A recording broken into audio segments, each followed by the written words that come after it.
What's up, guys? I'm back. So, this video was unplanned, as you can tell from not using my standard background. I'm literally in my bedroom talking to you guys about this. So, this was a show I was not originally going to talk about. There was nothing at all I was going to bring up. I probably wasn't even going to watch the show, but it blew up so quick on the internet and got so big. And I had so many friends just highly recommending this show to me. So, let's see, is it as good as people make it out to be? And newsflash, yes. Yes, it is. It is extremely good. I think we now have probably one of the best modern anime on our hands here with this. The anime follows the story of Momo and Okaron. Momo is the granddaughter of a spirit medium, or spirit medium as she says she is. She's not that great of a medium, but go watch it. And Okaron is a lonely, nerdy boy with a fascination for aliens and urban legends, or as he calls it, the occult. It's technically not, it's aliens and urban legends, but, the usual stuff that nerdy high school boys are into. Yeah, I was like that in high school too. I was a nerd myself. I liked aliens, I like sci-fi. Still like aliens and sci-fi. That's why I'm making a video about it. But after Momo's dumped by one of her loser boyfriends, that of course she does wind up fighting and beating, because this is a action anime that's goofy. So she's sick of dealing with absolute losers or scumbags. And she decides that after she walks through the school halls like Don Flamingo, which got a good laugh out of me, I actually did chuckle about that quite a bit. She runs into Okaron, who is being abused by his fellow classmates. Because again, he's a nerdy boy in high school that is reading books about UFOs and urban legends. So after he gets bullied and decides to stand up, she decides to stand up for him like she should. That's a very good and noble thing for her to do. Very selfless. It shows the kind of person she is, really. After this, she leaves. Okaron follows her out of the classroom and thinks she's interested in him because she has an interest in aliens and the supernatural. Real smooth move on his behalf. Remember, if you think a woman likes you, all you gotta do is just show her a book about aliens. It's gonna work. But anyway, he shows her the Conspiracy Theories magazine and UFO Sightings magazine, and she tells him she doesn't believe in UFOs, but she does believe in ghosts. And he, of course, tells her that's ridiculous. How can you believe in ghosts? Aliens are so much cooler. And the two wind up pretty much having a little bit of a spat, about what exactly they believe in. So, Okaron, being the genius that he is, I say genius in very heavy quotation marks, the genius that he is, decides to challenge her beliefs and tells her, you go to an old abandoned hospital where there's been a lot of UFO and alien sightings. I'll go to an old haunted freeway underpass. This backfires for both of them. For Momo, it backfires because she gets abducted.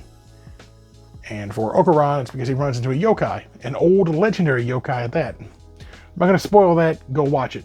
But this is where the show goes bonkers. This is where it goes absolutely nuts, and nuts in a good way. It goes nuts to the point where Okaron gets cursed, gets that yokai's curse, and winds up becoming part of that yokai. Momo, through the severe amount of mental duress she's going through and remembering some words that her grandmother told her when she was a child, awakens a very strong psychic ability. Stronger than her grandmother. Now, this is important because now Okaron, knowing that Momo's in trouble, uses the phone as a teleportation device, which, yes, that's a good touch. That does feel like a reference to a certain Japanese horror film. I'm just saying, it's a good, clever touch that the writer put in here. Uses that, goes there, fights some aliens that are also an Ultraman reference from the way they're designed, and that's quite a cool reference. I like it quite a bit. I immediately caught it, and I guess it's awesome. As well as Momo being a really interesting character now. Now it's less of a thing of her and Okaron need each other, and more like they have to have each other because, you know, he can't control his curse without her using her psychic abilities to help suppress that curse. Because if she does for a brief second, he's going to freak out and go full yokai form again. So she has to keep his mind clear so he's able to control that. And that leads to a really cool transformation, really cool power set. Leads to them going and hunting down the yokai that cursed him. You know, it's great stuff. Also, one of the funnier things is that she has a thing for the old action and sci-fi actor Ken Takakura. Yeah, Ken Takakura, the Japanese actor that I had to look up. I'm going to put an image over here for you so you know exactly what I'm talking about, because I was pretty confused. I'm a movie nerd, but even I was like, who is that? Turns out that Okaron's real name is Ken Takakura, and Momo about loses her mind realizing that. That's beside the point. That's a nice, wholesome, fun, subtle thing in there. It's quite funny. Now, the two need each other. They've fought aliens. They've crashed a UFO that was hiding as the moon into the little Japanese town they're a part of. They flee. They go back to Momo's house, and things get interesting from there because, you know, we meet Momo's grandmother, who, great design.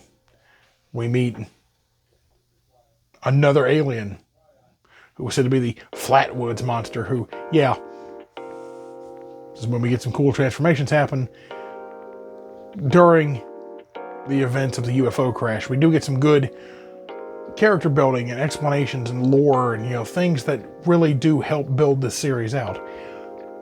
The things that I'm most interested in, I'm going to ignore the rest of the story from this point on because I really don't want to spoil the introduction to this fantastic story for you guys. You need to go watch it. It's absolutely phenomenal. It's perfect. But essentially what winds up happening is the show has something that I don't see a lot of modern shonen really do, modern anime really do in general. It takes the idea of the whiny protagonist stereotype and really does kind of push that to its boundaries to the point where it makes Okaron believable, but not annoying. He's not annoying like someone like Deku or some of your other whiny protagonists can be. He's very grounded and very well written. He's, you know, very lonely. He's a lonely soul. And, you know, Momo is someone who's also never had a lot of friends, much like Okaron. And the two wind up really clicking because they're the only friends that each other have ever had. Actual, real, legitimate friends. And that, of course, starts blooming into some romantic seeds because it starts really showing her what she wants, and, you know, he's willing to protect her and willing to die for her despite only knowing her as a friend. And it's wholesome. It's beautifully written. The characters themselves are what makes this such an interesting show. It finds a way to mix this bizarre and absolutely insane, bonkers plot line that otherwise doesn't make any sense at all, period, about aliens and ghosts and all this other weird bonkers insanity, and finds a way to ground it on a level with such a wholesome and human feeling group of protagonists that it just, you instantly fall in love with it. It's a fantastic story because you're not only getting the interesting things like Fully Cooley, where you have a coming of age story mixed with, you know, this sci-fi supernatural thriller mixed in with it, but the comedic moments are absolutely hilarious as well. I mean, there's truly some comedic gold in this. And it doesn't really feel that much like a shonen anime, really. It's not written that way. It's not paced that way. It doesn't really play out like that. It plays out more of like a seinen series. It's very interestingly written because it's doing that amalgamation between a coming of age story, first love, and then mixing all these supernatural and sci-fi elements together with it. It's a really well done series. I've gotta admit, I didn't think at first it would be that interesting and well done. I see where the internet's blown up about it. This thing's fantastic. It is bizarre, but much like JoJo's, it handles that bizarre plot line in a way where it writes its characters so well, and it writes the emotions of their characters and the just way these characters carry themselves in such a way that it just makes the bizarre, weird, almost goofy, off-the-wall nonsense going on half the time a little more grounded, a little more understandable from a plot perspective. So far, we've only got 4 episodes, and I've loved all 4 of them. I'll tell you how good it was. I watched all 4 episodes in one night, and I had to work in the morning, and I sat there until 2 a.m.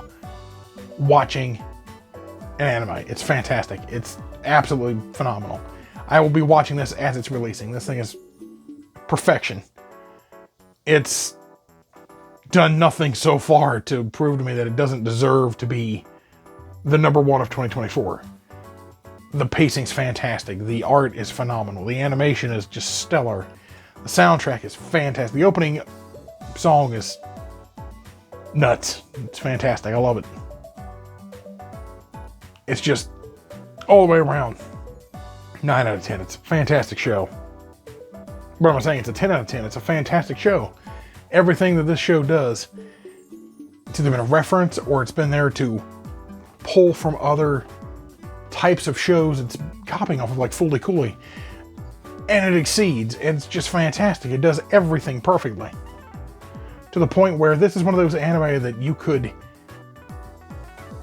binge watch and never get tired of. It's fantastic. It's just, the plot is good. The characters are fantastic. They fit into the plot. There is no annoying character in this story yet.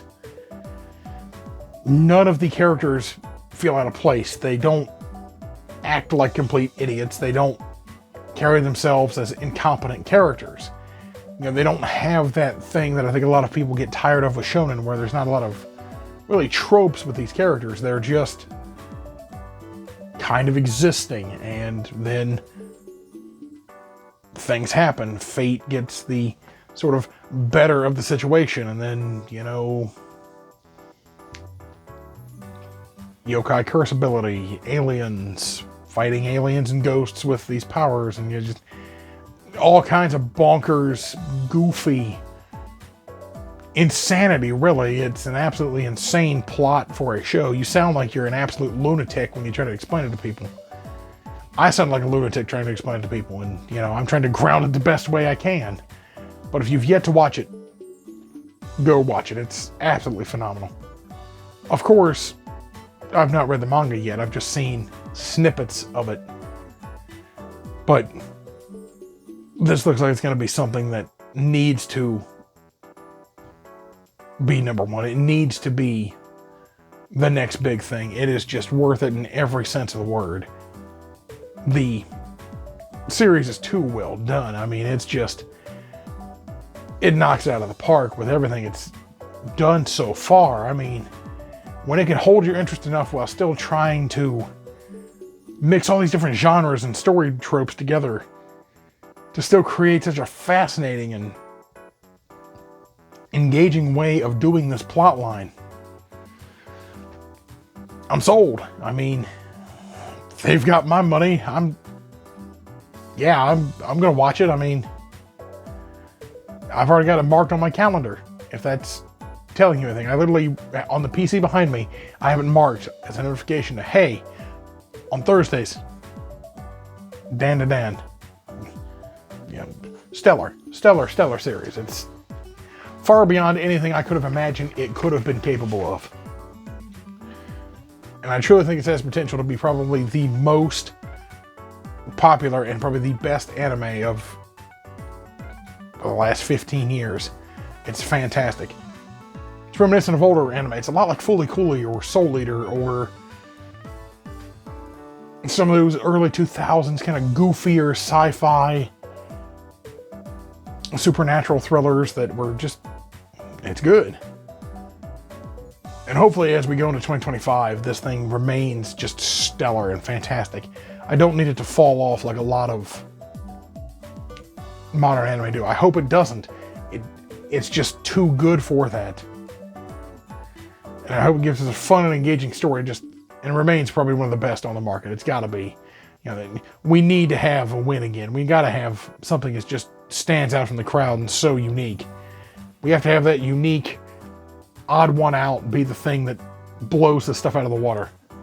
I recommend this to anybody watching this. If you're on the fence about it, don't be. It's perfection. You're missing out on one of the best anime in recent years. It's absolutely wonderful. Go watch it. Like I said, it's only 4 episodes though, so we don't know what will happen later down the road.